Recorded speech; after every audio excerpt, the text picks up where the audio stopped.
Assalamu alaikum warahmatullah. Yau a gurguje insha Allah zan nuna muku yadda za ku iya gane daily bias naku a cikin kasuwa. Ta yadda idan ka yi maki na order block naka ko kuma na breaker block naka, any kind strategy wanda mutum ke amfani da ita a cikin trading, ta yadda idan ka yi amfani da wannan strategy naka za ka tabbatar da cewa lallai wannan strategy naka za ta yi amfani a wannan lokacin da price din ya zo a cikin POI naka. So kamar da kuke gani, already na riga na yi maki na akan 4 hour time frame. Na riga na yi maki order block ɗina wanda nake tunanin da zarar price ya zo a nan, so kasuwar za ta fara selling daga nan. So sometimes abin da ke sa mutane suna yin failing daily bias, sannan shi wannan daily bias yana da amfani, sannan ba za ka iya observation da daily bias ba sai a 24 hour time frame ake iya observing na daily bias. So kamar da kuke gani na already na riga na yi maki na POI ina order block ita wadda nake amfani da ita a cikin kasuwa. So idan kun duba na already na riga na shiga market din wanda nake tunanin already da price ya reach nan, market din za ta fara dropping down. So sometimes abin da yake sa mutum yana yin feeling akan wannan saboda daily bias. Idan ya kasance cewa ka yi maki na order block naka ko breaker block naka, in bearish ce idan bullish ce kai maki wanda kana jira sai price ya shigo cikin POI ɗinka ko ka fara trading again. So it's better mutum ya kuma jiba daily bias na shi a lokacin da wato ainihin price ya reach POI naka. So kamar da kuke gani na already akan 4 hour time frame.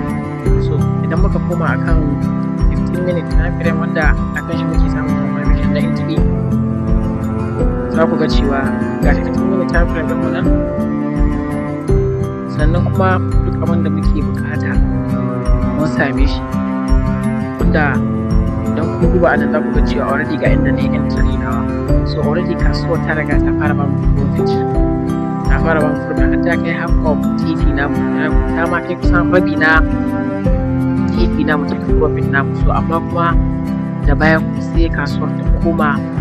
kawai ta ci gaba da buying. To abin da yake sa irin wannan shine daily bias kamar da na gaya muku. Idan ka yi maki na order block ko breaker block, duk strategy wanda kake amfani da ita ka yi maki na ta. So musamman irin wannan order block, so za ka koma a 24 hour time frame ne. 24 hour time frame sai ka duba ka gani a lokacin da price ya shigo a cikin POI naka, wato a lokacin da price ya shigo a cikin inda za ka trading, wanda kana jira idan price ya shigo nan za ka taking trading. So za ka duba ka gani lokacin da price ya shigo sai ka koma a 24 hour time frame ka duba ka kasuwar shin tana selling ne ko tana buying. Idan ka yi makin order block ɗinka wanda bearish ce, ka yi makin kana jira idan price ya shigo nan za ta yi bearish, za ka ci gaba da sayarwa. So a wannan lokacin da price ya shigo a cikin wato POI naka, so sai ka yi drop down into 24 hour time frame ka sake duba daily bias naka. Daily bias naka shi ne idan ka ga daily bias naka tana bullish ne, to wannan yana tabbatar maka da cewa ko da kasuwar za ta yi bearish, to ba za ta yi cikin TV ɗinka 100% da kake ba, because kasuwar daily bias nata is bullish. Sannan wannan abun ma risk ne, daga lokacin da kai ka duba ka ga daily bias na kasuwa wato tana tafiya bullish ne, kai kuma kai sai oda na bearish ne, ko kuma tana tafiya bearish kai kuma kai sai na bullish. So immediately a wannan lokacin kawai ka kai trading. Idan ka yi trade a wannan lokacin kamar da kuke gani na yi maki na order block na anan ne, wannan shine daily bias 24 hour time frame da kuke gani. To amma idan kun duba market din tana yin bullish ne, tana tafiya a sama, amma na yi set up na bearish ne. So definitely kasuwar ta zo a 15 minute time frame kamar da kuke gani, da ta zo sai kasance cewa gashi ta fara bamu profit,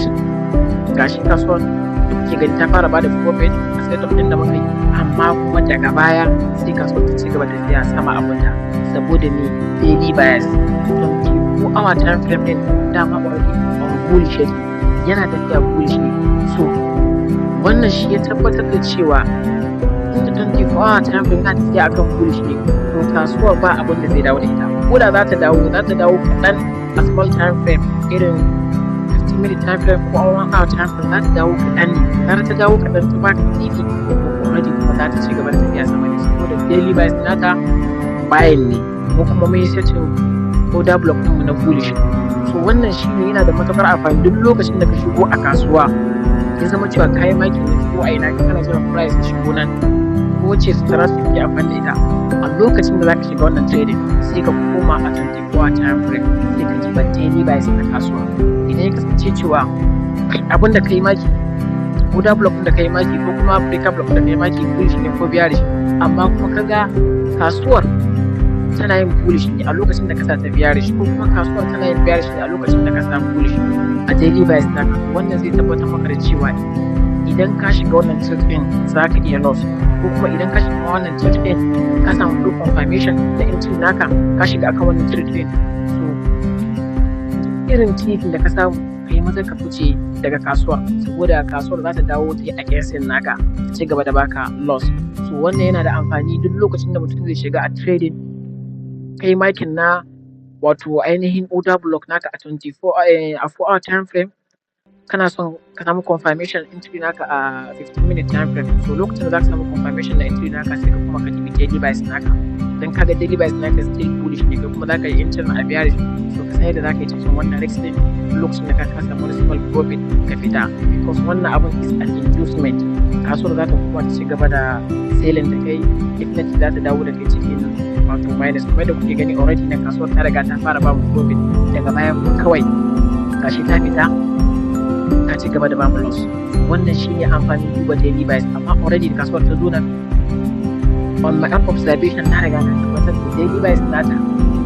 wato bullish ne, za ta ci gaba da tafiya. Wannan just inducement, so definitely daga nan kai sai na kulle trade din, daga nan kai sai na kulle trade din da kyala kasuwa kai ta ci gaba da tafiyar ta. So wannan shine ta haka lokacin da za ku shiga trade ku kiyaye daily bias naku. Daily bias is very very good